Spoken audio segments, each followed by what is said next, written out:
विधि और लॉ क्या है, व्हाट इज द लॉ।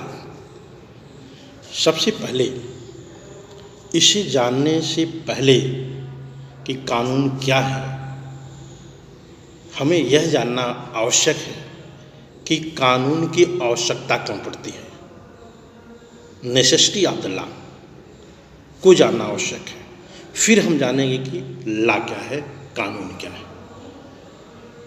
तो सभी विधिशास्त्रियों के थाट का अध्ययन करने के उपरांत हमने देखा कि वास्तव में लॉ की आवश्यकता क्यों पड़ती है, क्या कारण है कि लॉ की नीड हमको पड़ी।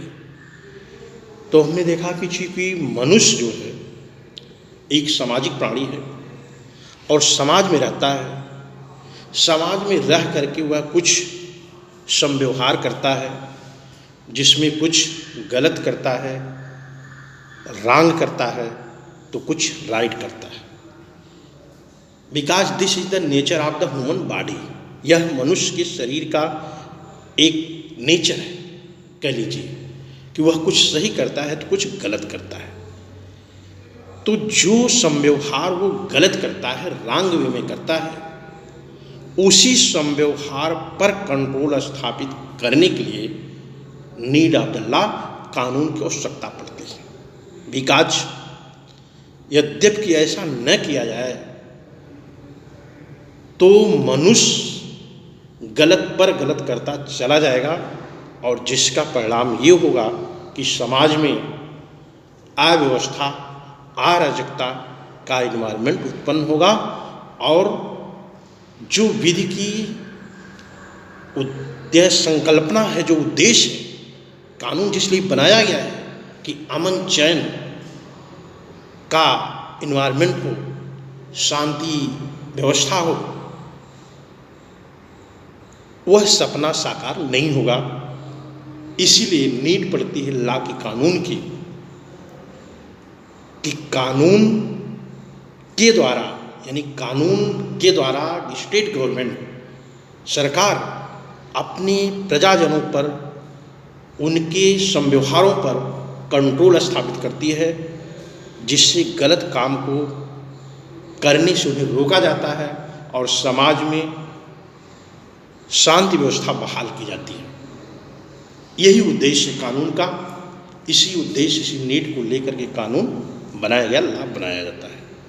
और टाइम टू टाइम पार्लियामेंट द्वारा अमेंडमेंट भी किया जाता है, जैसे नीड होती है, सोसाइटी की डिमांड होती है, और टाइम टू टाइम नए नए भी लॉज, कानून बनाए जाते हैं। तो यह रही नीड ऑफ द लॉ, कानून की आवश्यकता।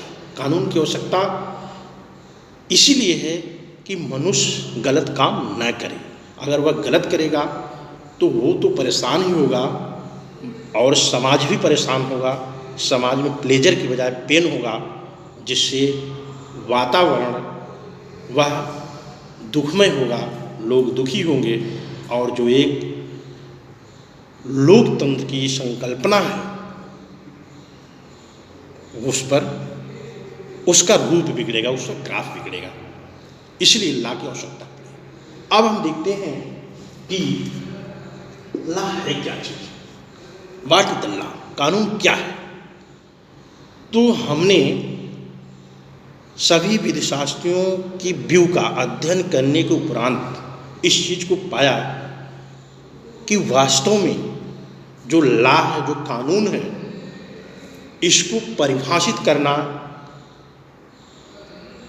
न तो बहुत सरल है और न बहुत टफ है, दोनों चीजें। बल्कि कानून, लॉ की परिभाषा, डिफिनीशन हर विधिशास्त्री, हर जूरिस्प्रूडेंस के स्कूल्स में अपनी अपनी सोच के आधार पर, अपने अपने धारणा के आधार पर, अपने अपने थाट के आधार पर हर विधिशास्त्रियों ने अलग अलग से विधि की, कानून की परिभाषा दी है। जिसमें से सबसे पहले परिभाषा, डिफिनीशन हम लेते हैं ऑस्टिन की। ऑस्टिन पहला जूरिस्ट है जिसने इस बात को बताने का प्रयास किया 18वीं सेंचुरी में कि नाउ इन द अर्थ, अब इस धरती पर धर्म, नैतिकता, करुणा, अंधविश्वास का कानून नहीं चलेगा, बल्कि अब इस धरती पर कानून मनुष्य द्वारा मनुष्य के लिए बनाया जाएगा। मीन्स जो मेकर होगा वो भी इंटेलिजेंट होगा और जिसके लिए बनाया जाएगा वो भी इंटेलिजेंट होगा। बुद्धिमान व्यक्ति द्वारा बुद्धिमान व्यक्तियों के लिए बनाया जाएगा। यानी कहने का मतलब है 18वीं सेंचुरी के पहले हमारे यहाँ कानून में धर्म, नैतिकता, मोरलिटी, करुणा, दया सबका मिक्सचर था।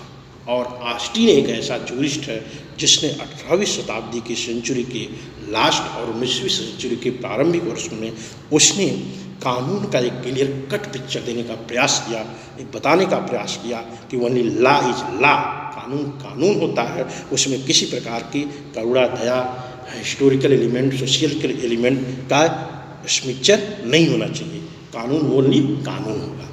इस प्रकार से उसने लॉ को डिफाइन किया, परिभाषित किया और कहा कि विधि वह है जो इंटेलिजेंट पर्सन द्वारा इंटेलिजेंट पर्सन के लिए बनाई जाती है, जिस पर उसकी संप्रभुता होती है। यानी संप्रभुताधारी जो कानून बनाता है वो संप्रभुताधारी व्यक्ति होता है, वह बुद्धिमान व्यक्ति होता है और जिसके लिए बनाई जाती है वह भी बुद्धिमान व्यक्ति होता है या होना चाहिए।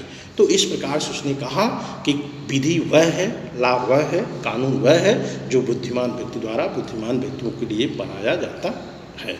ये कहा है ऑस्टिन ने। इस प्रकार से इसी ऑस्टिन का ही मंडली का जूरिस्ट सामान्य है जिसने कहा कि लॉ मेड बाय जजेस, कानून जज बनाता है, कानून सिर्फ बुद्धिमान इंटेलिजेंट पर्सन। उसने कहा कि आप सॉवरेन की बात करते हो, सॉवरेन ही नहीं बनाता बल्कि कानून की मेकिंग टाइम टू टाइम जजों द्वारा भी होती है। तो इस प्रकार से हमने देखा कि इसके बाद और भी तमाम जूरिस्ट ने, जैसे हिस्टोरिकल जूरिस्ट का, हिस्टोरिकल इतिहास का, हिस्टोरिकल स्कूल्स का जो जूरिस्ट है शेवनी, उन्होंने भी कानून की डिफिनेशन दी है और उन्होंने कहा कि कानून जो है वह न तो सॉवरेन पर्सन बनाता है न तो जजेस बनाते हैं, बल्कि कानून ऐसे बनता है जैसे लैंग्वेज बनती है, भाषा बनती है, कस्टम बनता है, रूढ़ी बनती है, प्रथा बनती है। तो इस प्रकार से उसका मानना है कि कानून, प्रथा और रूढ़ियों, जैसे जैसे प्रथा रूढ़ी बनती है वैसे वैसे कानून की भी मेकिंग होती है। तो इस प्रकार से कुल मिलाकर के ये माना जाता है कि हर जूरिस्ट ने अपने अपने हिसाब से कानून की डिफिनीशन दी है, लेकिन सभी विधिशास्त्रों की परिभाषा डिफिनीशन पढ़ने के उपरांत एक चीज़ अवश्य मिलती है कि कानून कुछ नियमों सिद्धांतों का संग्रह समूह है, कुछ नियमों सिद्धांतों का संग्रह समूह है, जिस संग्रह समूह को राज द्वारा, सॉवरेनधारी पर्सन द्वारा अपने प्रजाजनों पर लागू की जाती है और प्रजाजनों के संव्यवहारों को कंट्रोल किया जाता है।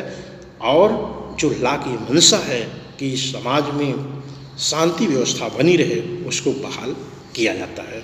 इस प्रकार से आपने देखा कि कानून की नीड क्यों पड़ी और कानून है क्या चीज़। तो आपने जूरिस्प्रूडेंस में आप पढ़ेंगे एनालिटिकल स्कूल है, हिस्टोरिकल स्कूल, सोशियोलॉजिकल स्कूल, यथार्थवादी स्कूल, ये जितने भी स्कूल्स हैं सब के जूरिस्ट ने अपनी अपनी धारणा के आधार पर, अपने अपने सोच के आधार पर विधिशास्त्र को परिभाषित किया है, लॉ को परिभाषा दी है भिन्न भिन्न रूपों में। लेकिन निष्कर्षतः यह कहा जा सकता है कि विधि कुछ नियमों सिद्धांतों का संग्रह समूह है जिसे राज्य द्वारा अपने प्रजाजनों पर इम्प्लीमेंट किया जाता है और लागू करके समाज में अमन चैन कायम रखा जाता है। तो इस प्रकार से ये रही विधि की परिभाषा। Okay, thank you. Next class में next lecture. Thank you. Okay.